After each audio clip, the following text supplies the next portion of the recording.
Good afternoon and welcome to Animal Kingdom with me, Ranger Debbie. In last week's show, you needed a microscope to see the scuttling bugs and insects that we got to meet. But today, I promise you, you won't need a microscope to see our slithery special guests, as we have a special snake-themed episode. We will be learning all about snakes and getting crafty with items from home to make our very own reptiles, while meeting some guests along the way.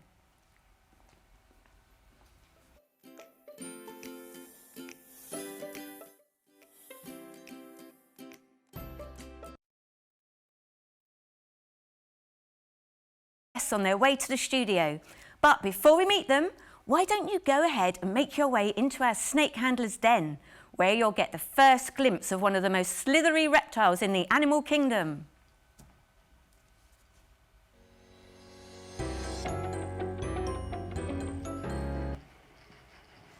And welcome to my snake den. So I have 4 snakes and I've been owning snakes for just over a year now, and they all range from just over a year old to just under 6 years old. So this is Mochi. She's just over a year old now and she's my only girl that I own. Because of her morph, she has different types of colours on different parts of her body, including her tongue. This is Yuki. It was the first snake that I ever got, and he's just over a year and a half old now. And he is something called a blue-eyed Lucy, which means he has no colour on him whatsoever. He also has an albino gene in him, which in snakes often appears as red eyes. So this is my oldest snake. His name is Hime, which means princess in Japanese. He is just over 4 foot long, which means he might be bigger than some of even you guys when he's fully stretched out. So this is Tomeru, but we like to call him Tom, and he is a Hog Island boa. He's from South Africa and he is very, very strong. As you can see, he's completely wrapped around my hand and he is not going anywhere if he doesn't want to. So I often get asked a lot, how long do snakes sleep for? And they're kind of like cats really. I know some of you guys might have cats in your household. They sleep all day long, but because they don't have eyelids, you can't tell when they're sleeping. I've always wanted to own snakes. But I've never been able to, because when I lived at home, my mum was scared of snakes. And when you get to know mine, you really see that there's nothing to be scared about. I really like how, especially with some different types of species of snake, they can all look very, very different. And how they express their emotions comes across very differently to other animals. With their enclosures, I try and mimic what they'll have in the wild and what they prefer to have. So with my ball pythons, I'll give them lots of cover and lots of hiding space, as a hiding ball python is a happy ball python. That's all I've got time for in my snake den today, but I'll be along in just a second, guys, so you guys can meet Hime and Tom in real life. See you in a sec!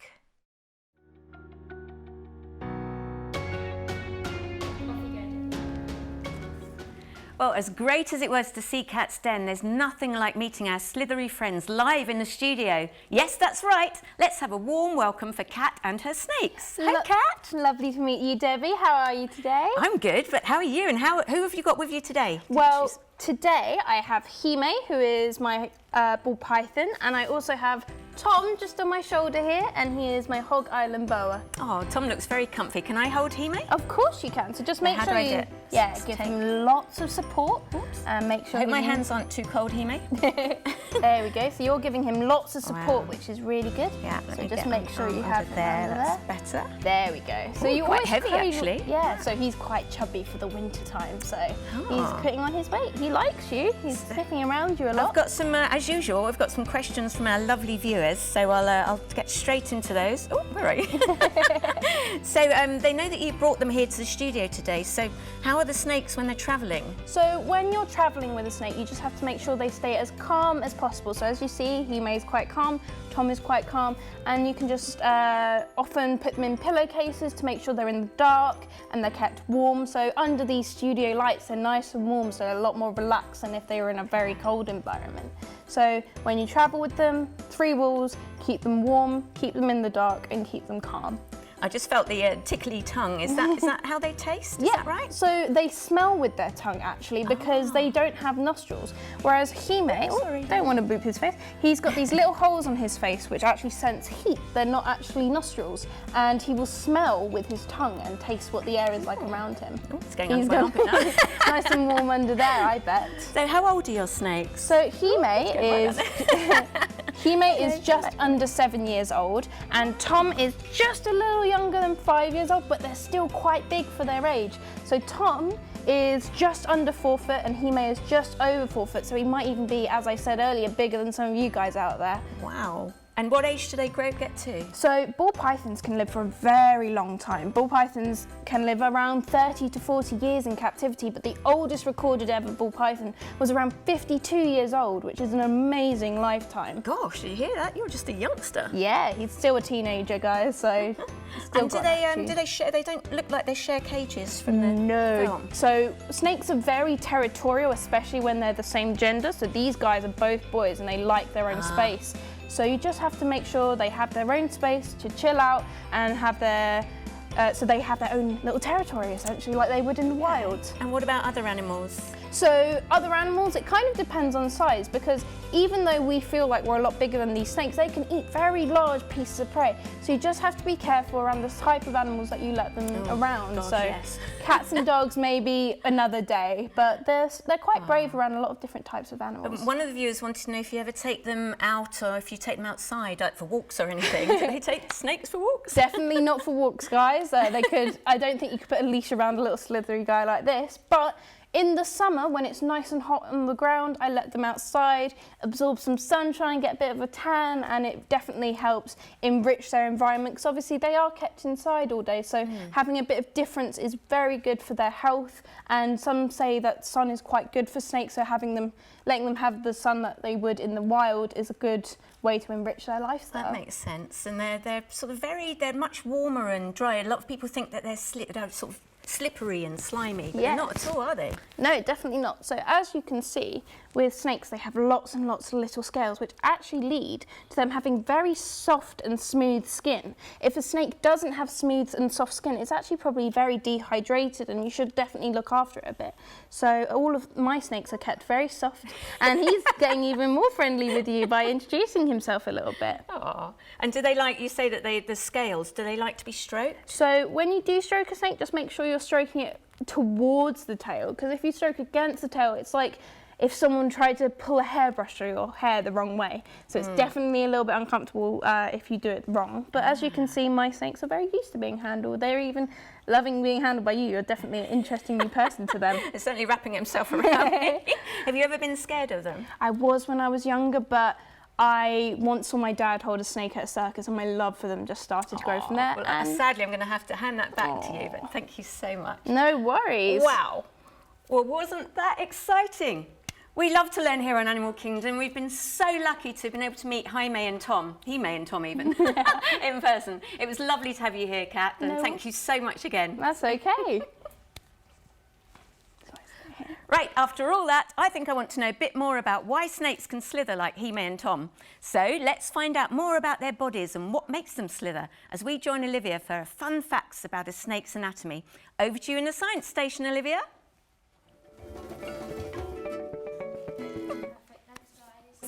Thank you so much, Kat, for letting us have a look at your snakes. And now let's find out a little bit more about these slithery creatures.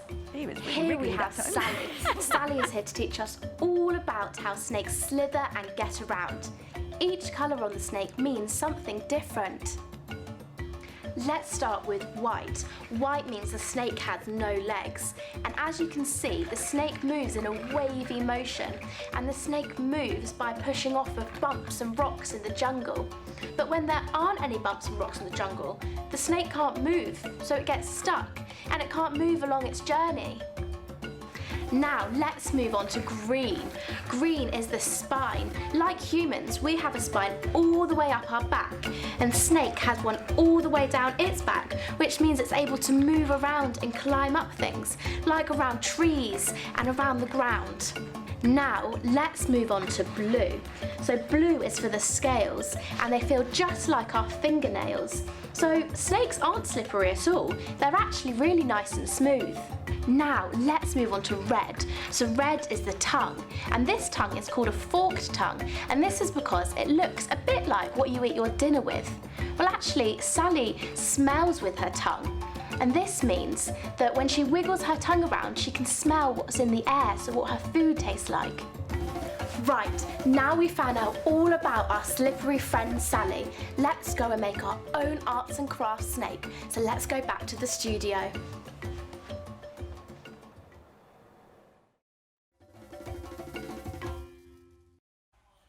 Thank you so much, Olivia. After all that, I bet you want to start making a Sally snake of your own. Well, we have just the thing, as we will be making our very own snake out of recycled materials. It's so easy and lots of fun, so get ready to watch the magic and even try it out yourself. But beware, this might get messy, so make sure to get your aprons on and get your table covers out. So let's get messy. First, you will need some cardboard rolls. Some of these things that are split pins or something that they separate so they hold things together. Choice of paint. We've got some googly eyes here. Some card, that's for the tongue. Some glue, scissors, and finally paintbrushes. So we've got here. Right, now to start with, get one of the tubes and just squish it. And you need to cut all the corners off, but you might need an adult to help you with this, so don't worry. So just do this so that it looks like that. Now to save time, I've got one here, some that I prepared earlier. So when you've got sort of at least 6, you can make it longer obviously, then what you want to do is get your paint. Now I've chosen green, but you can choose any colour.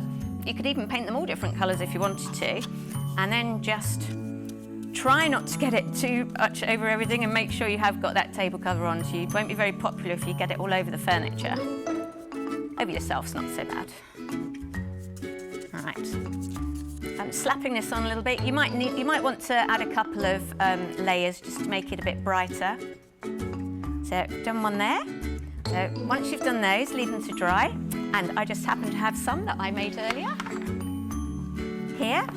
So you can see they are green, but they probably needed another coat really.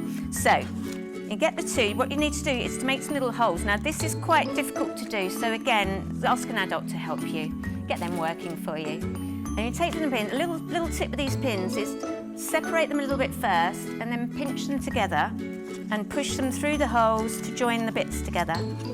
And then they should separate once they've gone through, which makes it easy for you to spread it out and make it go in like that, so that the snake moves. So I happen to have one I prepared earlier. So here's my nearly finished snake. So now we need to make the head. So we get our glue stick and our googly eyes. Stick these on, like so. You can get whatever size eyes you like, really.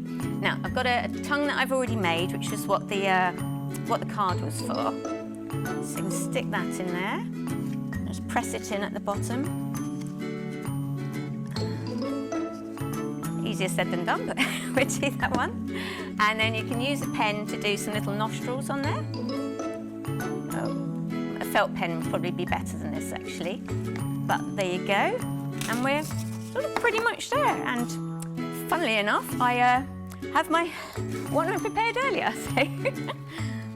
So see, you can paint it, have different colours. And you can go like that. So that is how you make your very own snake. And I hope you'll have a lot of fun doing that. So my hands aren't too covered in paint, but that was so much fun and I'm really proud of my Sally. And I hope you enjoyed learning and creating with us and getting to hear some amazing stories from our guest Kat and her snakes. What's that sound? That's right, it's the sound of next week's animal making its way. Think you know what it is?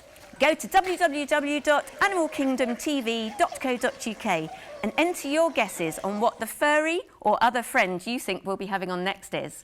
One lucky winner will even get to come into the iconic Animal Kingdom studio to meet the animal.